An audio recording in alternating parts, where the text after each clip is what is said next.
ମା ଆଉ ଶାଶୁ ମଧ୍ୟରେ ପାର୍ଥକ୍ୟ। ଶାଶୁ କୁହନ୍ତି ଆମେ କେତେ କଷ୍ଟ ସହି ସଂସାର ଗଢ଼ିଛୁ, ତମେମାନେ ଏତିକି ଟିକେ କଷ୍ଟ ସହିପାରୁନ। ହେଲେ ମା କହିଥାଏ ଆମେ କେତେ କଷ୍ଟ ସହି ସଂସାର ଗଢ଼ିଛୁ, ଭଗବାନ ସେ କଷ୍ଟ ମୋ ଝିଅକୁ ନ ଦିଅନ୍ତୁ। କ'ଣ ସାଙ୍ଗମାନେ ଠିକ୍ ତ? କମେଣ୍ଟରେ ଆପଣଙ୍କର ଉତ୍ତର ଲେଖିବା ପାଇଁ ଅନୁରୋଧ।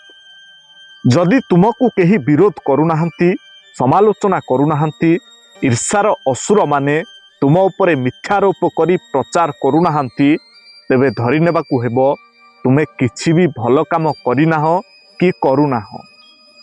ସ୍ନାନ ଠାରୁ ଶୋଇବା ପର୍ଯ୍ୟନ୍ତ ପ୍ରତ୍ୟେକ ମୁହୂର୍ତ୍ତରେ ଆମେ କାହିଁକି ଭଗବାନଙ୍କ ନାମ ନେବା ଉଚିତ, ଆସନ୍ତୁ ଜାଣିବା। ଯଦି ତୁମେ ସ୍ନାନ କରିବା ସମୟରେ ଭଗବାନଙ୍କ ନାମ ନିଅ, ତେବେ ଏହା ଏକ ପବିତ୍ର ସ୍ନାନ ହୋଇଯାଏ।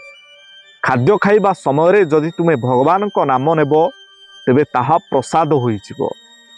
ଚାଲିବା ସମୟରେ ଯଦି ତୁମେ ଭଗବାନଙ୍କ ନାମ ନେଉଛ, ତେବେ ଏହାକୁ ତୀର୍ଥଯାତ୍ରା କୁହାଯାଏ।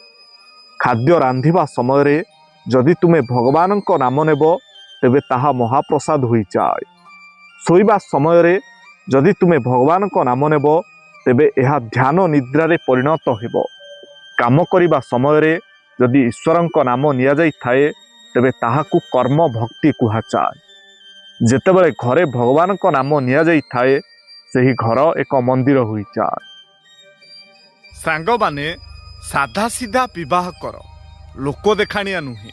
ଅତିଥିମାନେ ତ କେବଳ ଖାଦ୍ୟ ଚାଖି ଭଲ ଅବା ମନ୍ଦ କହି ଚାଲିଯିବେ, କିନ୍ତୁ ଋଣର ବୋଝ ତୁମର ସାରା ଜୀବନର ଶାନ୍ତି ହରଣ କରିବ।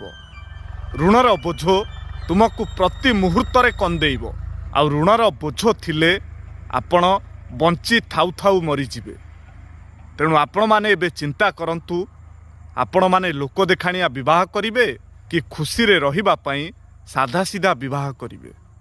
ସେ ବିଚାର ଆପଣମାନଙ୍କର। କ'ଣ ସାଙ୍ଗମାନେ ଠିକ୍ ତ?